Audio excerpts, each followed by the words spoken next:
Hi everyone. இன்னைக்கு நாம பார்க்க போற ரிலாக்ஸேட்டிவ் ஆசனா பேரு ஜெய்ஸ்டிக் ஆசனா. இதை இங்கிலீஷ்ல சுப்பீரியர் போஸ்டர் அப்படின்னு சொல்லுவாங்க. இதை நீங்க எப்படி பிராக்டிஸ் பண்ணணுன்றது இந்த வீடியோல நான் உங்களுக்கு ப்ரொசீஜரை எக்ஸ்பிளைன் பண்ண போறேன். ஃபர்ஸ்ட் ஒரு மேட்டையோ இல்லை பிளாங்கெட்டையோ வந்து கிரவுண்ட்ல ஸ்ப்ரெட் பண்ணிக்கோங்க. ஸ்ப்ரெட் பண்ணிட்டு போன வீடியோல பார்த்த மாதிரி ப்ரோன் பொசிஷன்ல வந்து நீங்க லை டவுன் பண்ணிருக்கணும். உங்களோட ரெண்டு ஹேண்ட்ஸோட ஃபிங்கர்ஸையும் இன்டர்லாக் பண்ணிட்டு உங்களோட பின் தலையில பேக் ஆஃப் த ஹெட்ல வந்து நீங்க பிளேஸ் பண்ணிருக்கணும்.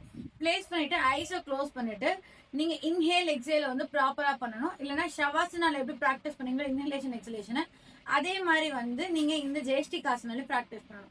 இதை ப்ராக்டிஸ் பண்றது மூலமா உங்களுக்கு கிடைக்கிற பெனிஃபிட்ஸ் என்னென்னு பாத்தீங்கன்னா, ஸ்பைனல் இஷ்யூஸ் இருக்காங்க, அப்புறம் சர்விக்கல் ஸ்பாண்டலைசிஸ் மூலமா அஃபெக்ட் ஆகியிருக்காங்க, அப்புறம் ஸ்டிஃபான நெக் மசில்ஸ் இருக்கவங்களோ இல்லை அப்பர் பேக் மசில்ஸ் ஸ்டிஃபா இருக்கவங்களுக்கோ ஒரு ரிலீஃப் கிடைக்கும். இது எவ்வளவு நேரம் நீங்க ப்ராக்டிஸ் பண்ணணும்னு பாத்தீங்கன்னா ஒரு 10 to 15 minutes ப்ராக்டிஸ் பண்றது பெஸ்டா இருக்கும். இது யாரெல்லாம் ப்ராக்டிஸ் பண்ணக்கூடாதுன்னு பார்த்தா, லாஸ்ட் ட்ரைமஸ்டர் ஆஃப் பிரெக்னன்சில இருக்கவங்க, அது மட்டும் இல்லாமல் ரீசெண்ட் அப்டாமினல் சர்ஜரி பண்ணிருக்கவங்க எல்லாம் வந்து இதை ப்ராக்டிஸ் பண்ணக்கூடாது. கீப் ஆன் வாட்சிங். தேங்க்யூ ஃபார் வாட்சிங் திஸ் வீடியோ.